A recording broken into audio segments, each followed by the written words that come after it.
Welcome to this lesson on the Windows control panel. In simple terms, the control panel is a place where you can access various system settings and make changes to the look and feel of Windows.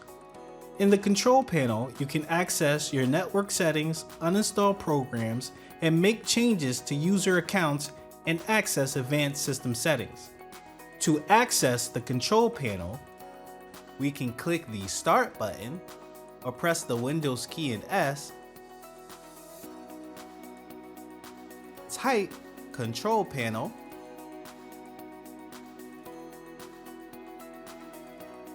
then click the icon that appears.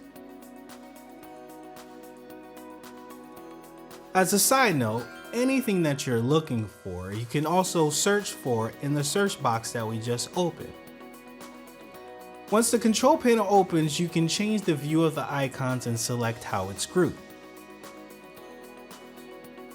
Right now it's grouped by category, but we can also change the view to large icons or small icons. I'm going to leave it on large icons for now. I'm going to go over the most common items that you would look for in the control panel. First, we will discuss sleep options. We can adjust the sleep settings by clicking on the power option. Then click Choose when to turn off display. And depending on the power plan you have, you can select when you want the screen to turn off. Now we're going to look at the date and time applet. Here is where we can change the date and time of the computer that's located in the bottom right corner. And we do that by clicking Change Date and Time.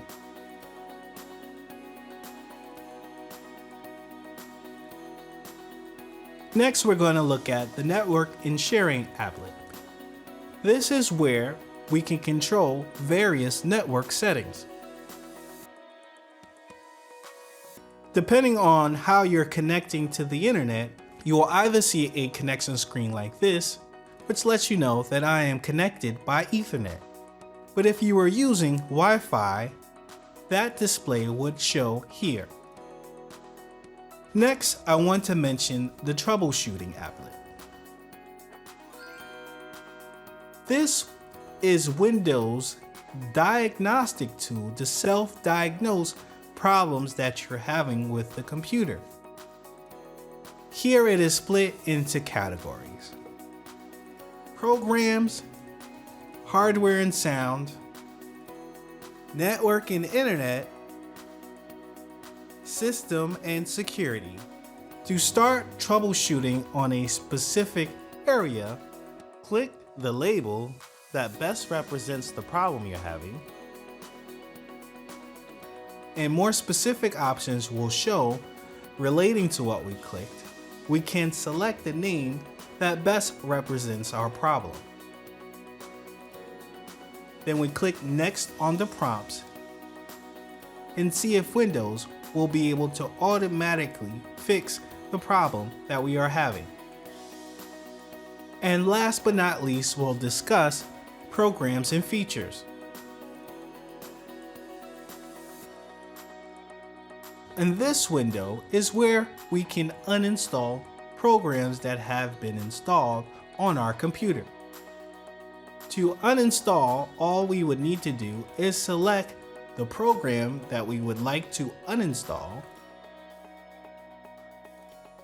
and then uninstall. And click Yes on the prompts. And that ends our discussion for now. Thanks for watching, and I'll see you on the next video.